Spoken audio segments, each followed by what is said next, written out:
오늘 23장 12절에 보면 우리가 지난 시간에 11절까지 보았습니다. 11절까지 보았을 때 하나님이 주시는 은혜가 있었고요. 그리고 12절부터 시작해서 때로 또 다른 어떤 면모를 우리들에게 보여주는 것을 우리는 보게 됩니다. 사람을 악하게 괴롭히는 사람이 살다 보면 있어요. 그런 사람을 만나면 참 힘들고 어렵지요.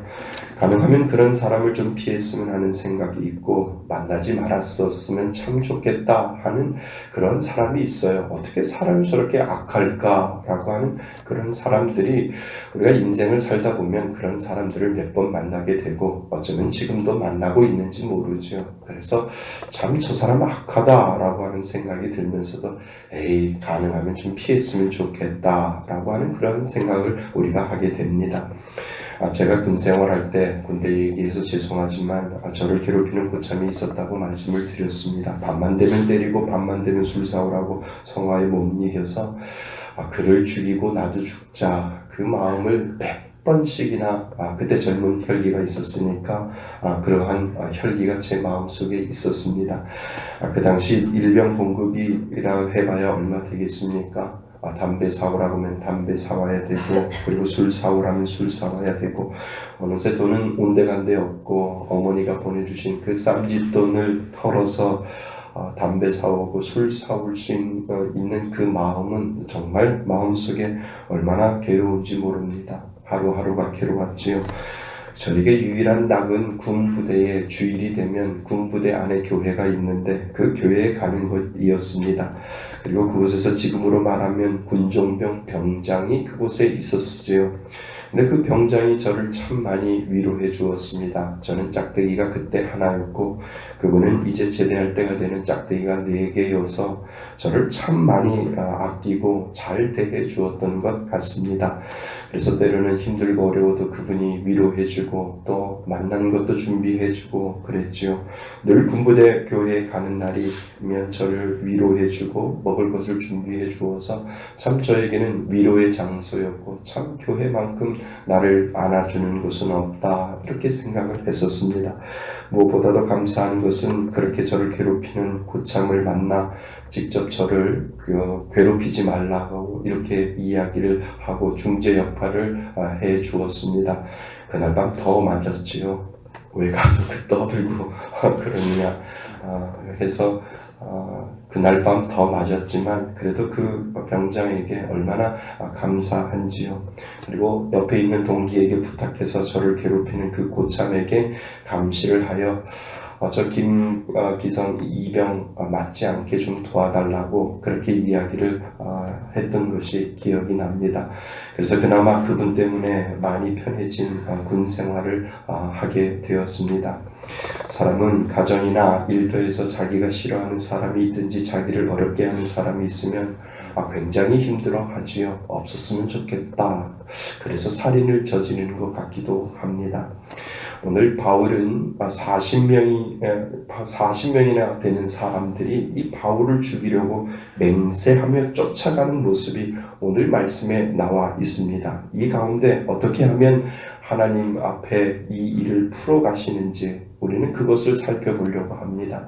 정말 사도 바울이 이 40명이라고 하는 어떻게 하면 사도 바울을 죽일까? 사도 바울을 죽이지 아니하면 나는 먹지도 아니하고 마시지도 않겠다라고 하는 이 40여 명이 사도 바울을 죽이려고 할 때 이 하나님이 사도 바울을 통해서 주시는 은혜가 무엇인지 하나님이 그 어떤 사건들이 얽매여 있을 때 그 사건들을 풀어나가시는 그 하나님의 모습을 우리는 오늘 본문을 통해서 발견하고자 합니다.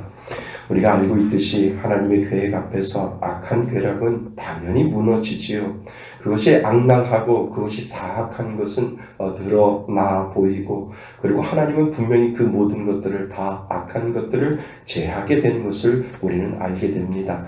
그런데요, 현실은 그렇지 않다라고 하는 거예요. 우리가 버릇아끼는 그 현실 앞에서는 우리는 절망할 수밖에 없는 상황들이 우리들의 삶 속에 펼쳐지고 있다라고 하는 겁니다. 우리가 아까 읽었던 23장 11절 말씀 한번 보세요. 11절 말씀에 보면 하나님의 은혜가 이 사도 바울에게 찾아오는 거지요. 11절에 보시면은요, 그날 밤에 주께서 바울 곁에 서서 이르되 뭐하라? 담대하라. 내가 예루살렘에서 나의 일을 증언하는 것 같이 어디에서도 로마에서도 증언해야 하리라 하시니라.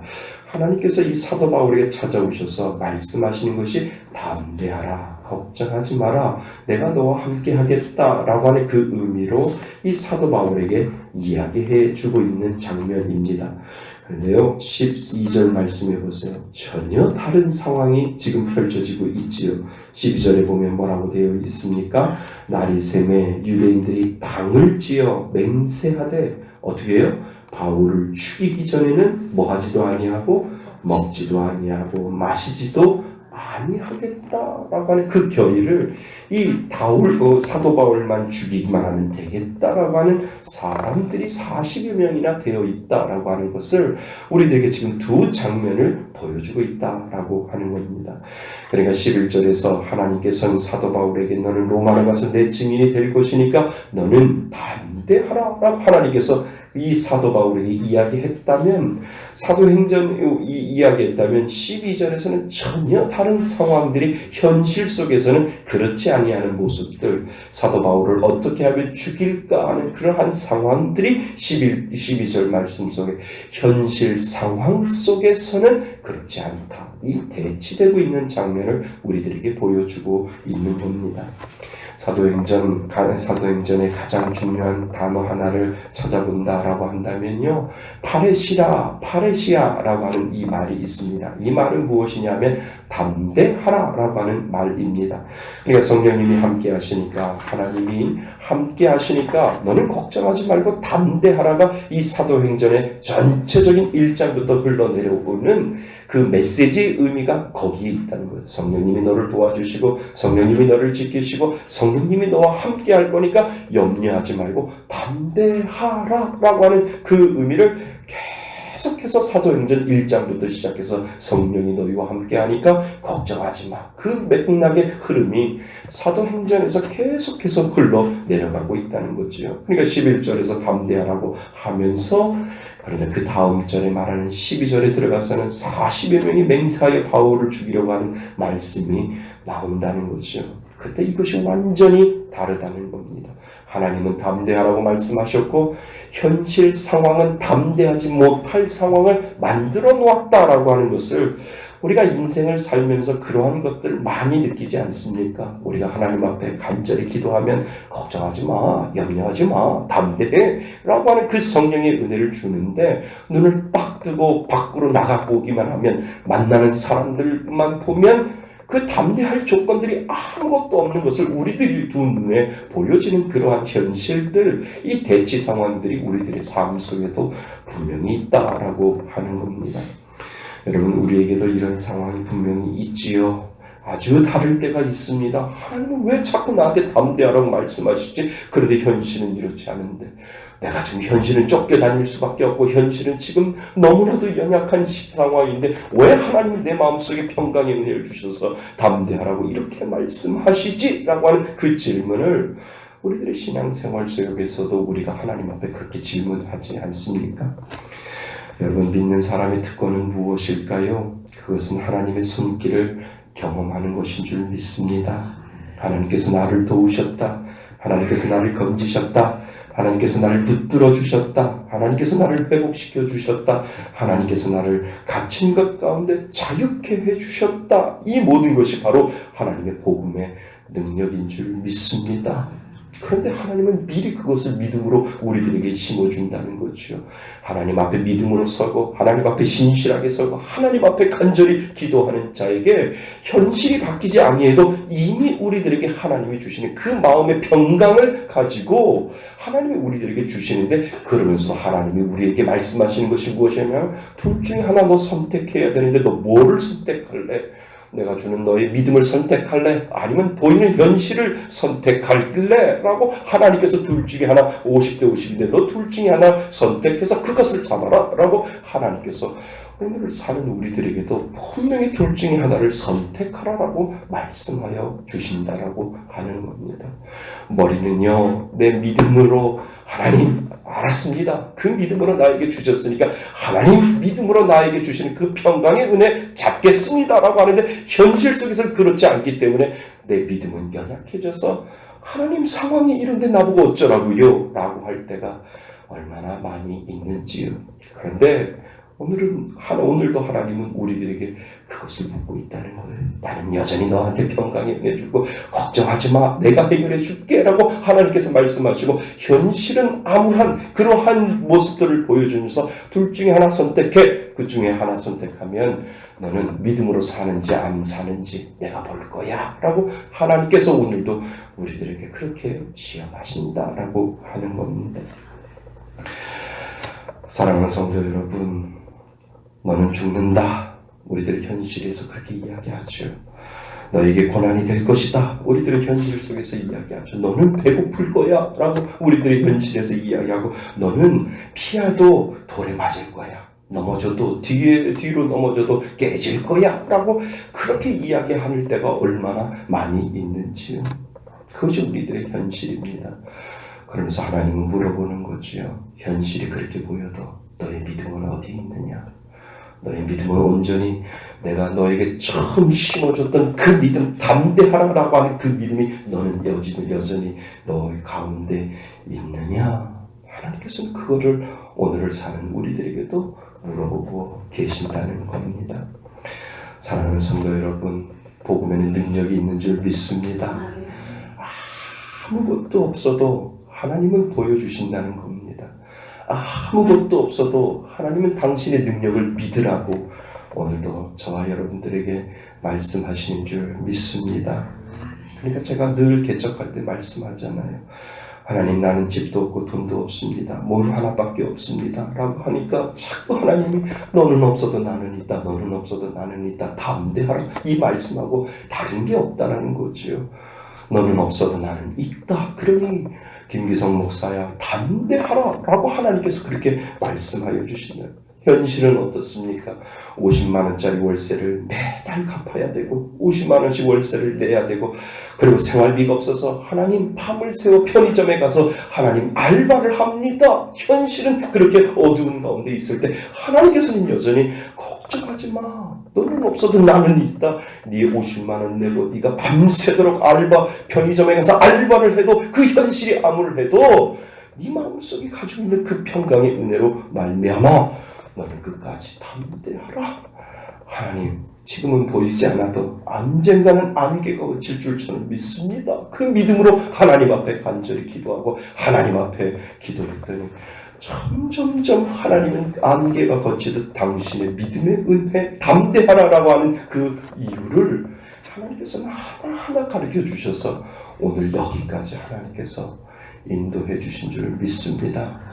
시시때때로 필요한 사람 불러주시고 시시때때로 달란트 가진 사람들 불러주시고 시시때때로 하나님께서 물질적인 어려움도 채워주시고 연약한 믿음의 기도까지도 하나님께서 세워주셔서 하나님이 세워가시는 그 놀라운 역사가 오늘 이 자리까지 오게 되는 줄 믿습니다.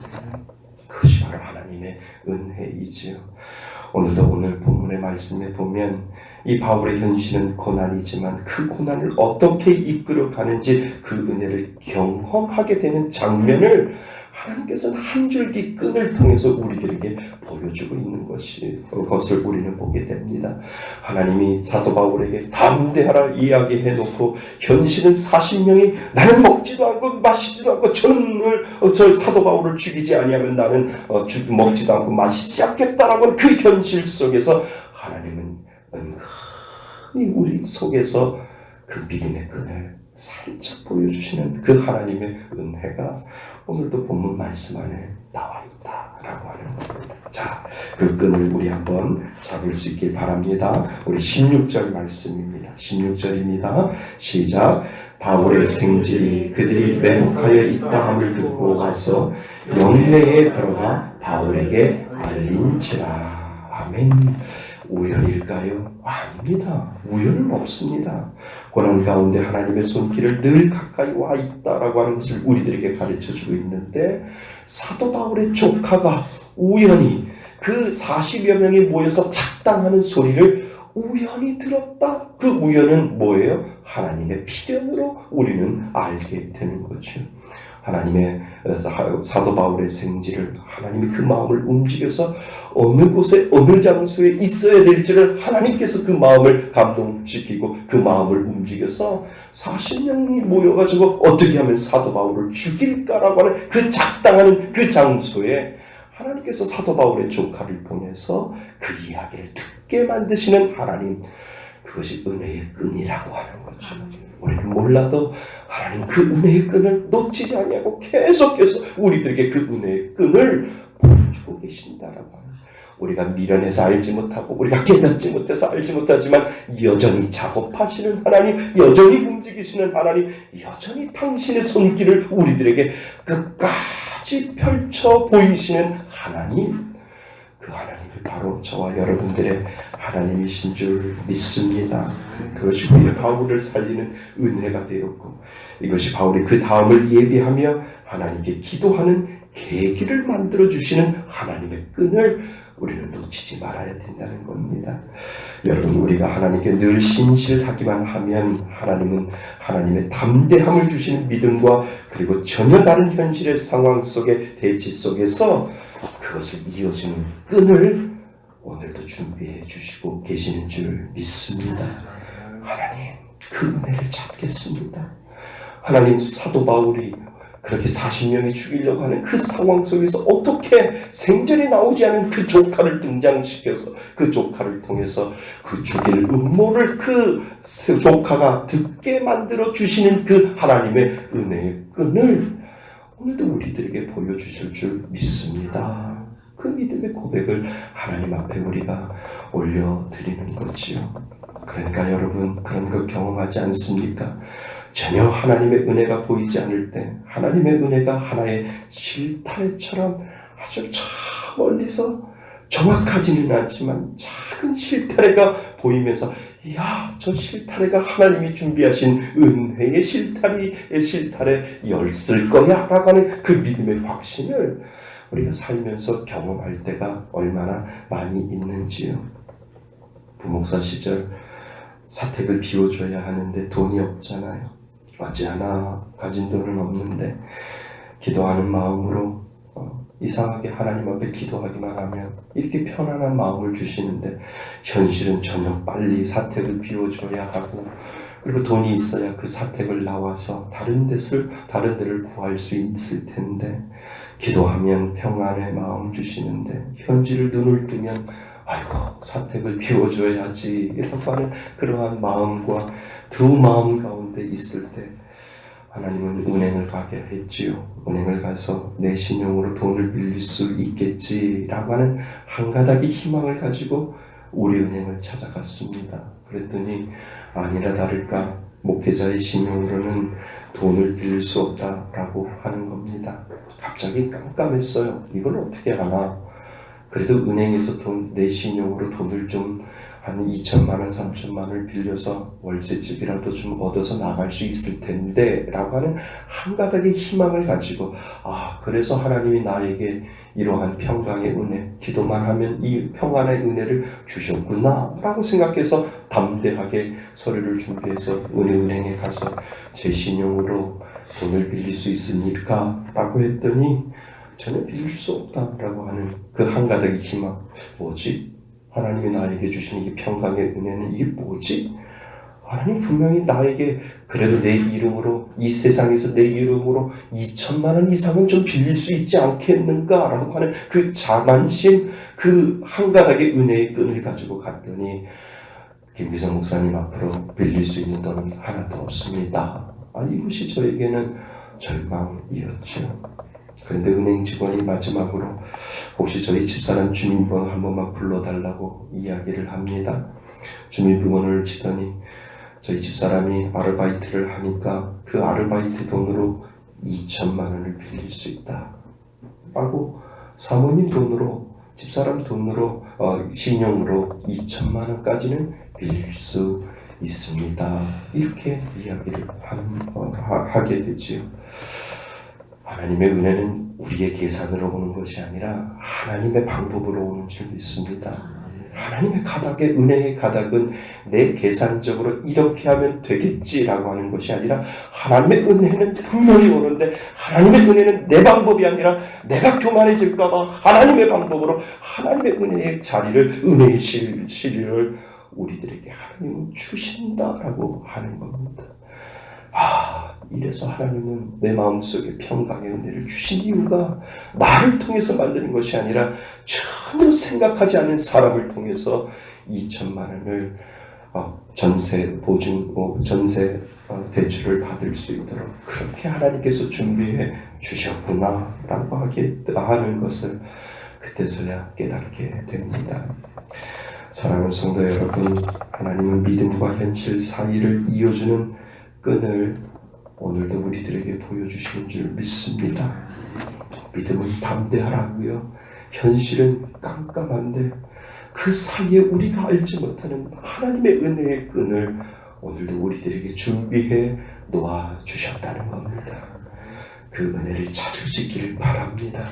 그 은혜를 가지고 하나님 앞에 간구하며 하나님 깨닫게 하여 주옵소서, 하나님 보여주옵소서, 하나님 그 은혜를 보여주실 때 나는 하나님 앞에 감사할 수밖에 없습니다 라고 하는 그 믿음의 고백을 하나님 앞에 올려드릴 수 있기를 바랍니다.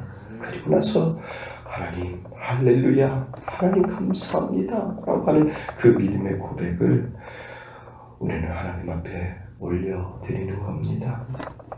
여러분, 우리들의 삶 가운데 세상을 우리가 죽었다 하지만 하나님께서는 담대하라, 내가 너와 함께 하리라, 내가 세상을 어떻게 해요?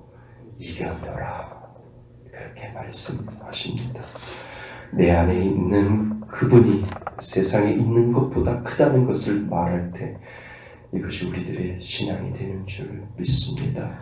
그래서 오늘도 우리들에게 말씀하시는 거죠. 믿음을 잡을래, 현실을 잡을래? 믿음을 잡을래, 현실을 잡을래? 라고 할 때 하나님, 현실이 더욱더 깜깜하면 깜깜할수록 저는 믿음을 잡겠습니다. 그 믿음의 고백을 하나님 앞에 올려드리면 하나님은 더 기뻐하실 줄 믿습니다. 자, 예수님께서는 마태복음 5장에 의를 위하여 핍박받는 자는 뭐 한다고요? 복이 있다 라고 말씀하시고 천국이 뭐라고요? 너희 것이라 이렇게 말씀하셨습니다.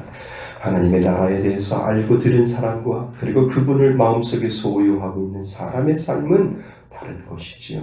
그러니까 하나님의 나라를 정말 알고 내 안에 소유한 사람은 핍박 가운데서도 의를 위하여 핍박을 받고 그리고 그 하나님의 손길을 경험하는 것은 내가 그분의 증인으로 살 수 있다라고 하는 것을 말하고 있는 겁니다.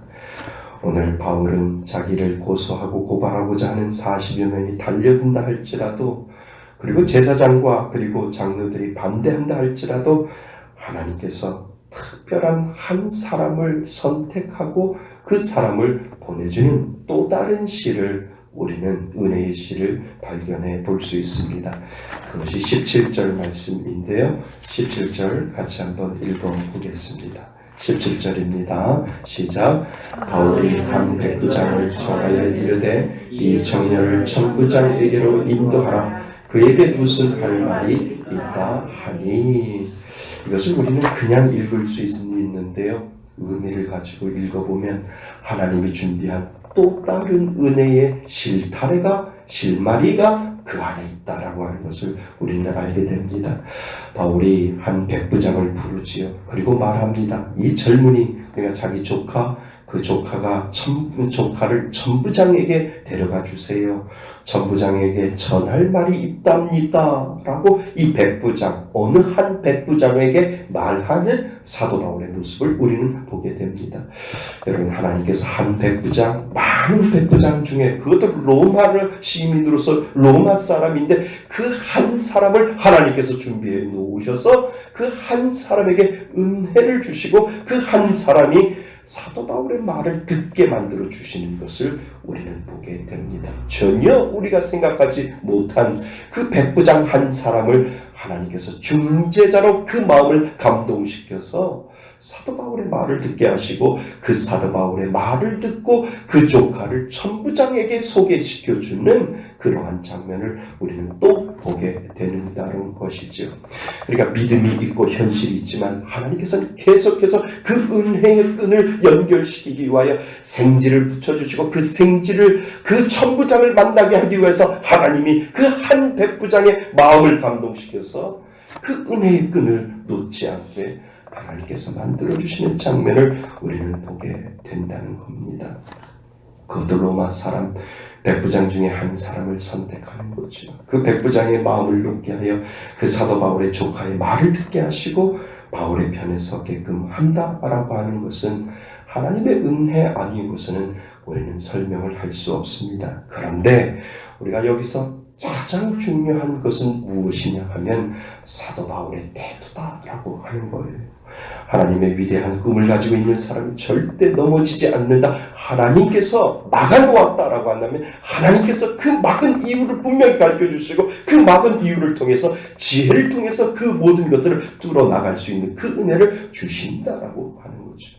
그러니까 우리가 여기서 눈여겨볼 것은 무엇이냐면 바울의 입장을 보시면 한마디로 뜻밖의 도움을 받는 것을 이미 사도 바울은 알고 있었다는 거죠. 그러니까 생지를 통해서 그 조카를 통해서 이루어질 때 그냥 이거 그냥 우연히 나의 조카가 40명이 나를 죽이겠다고 얘기하는 것을 나에게 들려주는 건가? 라고 생각하지 않았다는 거예요. 이건 분명히 하나님이 나에게 주시는 사인이다 라고 생각했을 때 사도 바울은 그냥 있는 것이 아니라 하나님 앞에 기도했다는 거예요. 그 자리에서 하나님 앞에 간절히 하나님 나에게 이 상황 속에서 이 조카가 이 이야기를 듣고 올 수 있는 하나님 올 수 있는 이유가 무엇인지요라고 하는 그 상황을 통해서 사도 바울은 하나님 앞에 분명히 기도했을 겁니다. 그리고 나서 그 기도했을 때 하나님은 지혜를 준 거죠. 지혜를 주고 그 지혜를 줌으로 말미암아 어느 한 백부장에게 그냥 말을 전한 겁니다. 말을 전했더니 그 백부장이 그 이야기를 듣고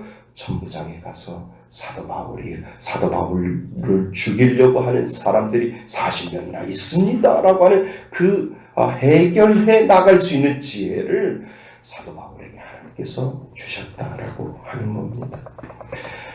사랑하는 성도 여러분, 기도하면 하나님은 지혜를 주시는데 다음 스텝을 어떻게 나가야 할지를 하나님께서는 분명히 주시는 줄 믿습니다. 우리가 30시간을 기도하면은요, 그냥 기도를 끝나서 잘했다 이렇게 말씀하시는 것이 아니라 하나님은 분명히 지혜를 주실 줄 믿습니다. 그리고요, 하나같이 다음 스텝이 무엇인지를 하나님이 그 은혜의 끈을 우리들에게 주신다라고 하는 거예요. 우리가 하나의 그 끈을 놓지 않고 하나님 앞에 간절히 기도하면 하나님께서 지혜를 주시는데, 제가 여러분들에게 우리가 30시간이 끝났는데 하나님의 다음 스텝은 이렇다라고 말씀하십니다 라고 한다면 어느 한 사람도 다른 이야기를 하는 것이 아니라 하나님이 그 감동을 주셨어요. 우리에게도 하나님이 그 감동을 주셨습니다. 하나님이 주시는 그 다음 스텝을 우리가 밟아 나가야 됩니다 라고 하는 동일한 동의와 동일한 그 합일된 그 마음, 믿음의 마음을 하나님께서 분명히 주시는 줄 믿습니다. 그래서 우리의 목표는 뭐예요? 하나님 30시간 채울게요. 기대됩니다. 어떠한 지혜, 다음 스텝의 지혜를 하나님께서 주실지 저는 기대됩니다. 그 기대하는 마음으로 저 뒤에 있는 30시간을 채울 수 있기를 바랍니다. 채우면 지혜 주시는 줄 믿습니다. 채우면 하나님이 연결해 놓은 우리들의 마음속에 믿음의 마음과 그리고 현실의 어두운 마음 가운데 연결시켜 놓은 그 마음, 은혜의 끈을 우리는 분명히 찾게 되는 줄 믿습니다. 찾을 때 믿음으로 붙이는 거지요. 하나님, 오케이, 감사합니다. 이 은혜를 주시기 위하여 30시간을 우리들에게 기도하라고 하셨고 그 30시간을 마칠 때 놀라운 다음 스텝의 지혜를 하나님이 주셨사오니 밀어붙이겠습니다. 믿음으로 순종하겠습니다. 라고 하는 그 믿음의 은혜를 하나님 앞에 드릴 때 놀라운 역사가 우리 교회에 이루어질 줄 믿습니다. 사랑하는 성도 여러분, 믿음과 현실 사이에서 믿음으로 보여준 그것을 오늘도 믿고 따라갈 수 있기를 바랍니다. 그리고 우리들에게 보여주는 것 우연이 아니라 하나님의 은혜의 끈임을 믿고 하나님 깨닫는 지혜 주시고 그리고 그 지혜를 통해서 믿음으로 다음 스텝을 밟을 수 있는 은혜를 달라고 하나님 앞에 간절히 기도하실 수 있기를 바랍니다. 그 은혜로 살아가시는 저와 여러분이 되시기를 주님의 이름으로 축원드립니다. 아멘.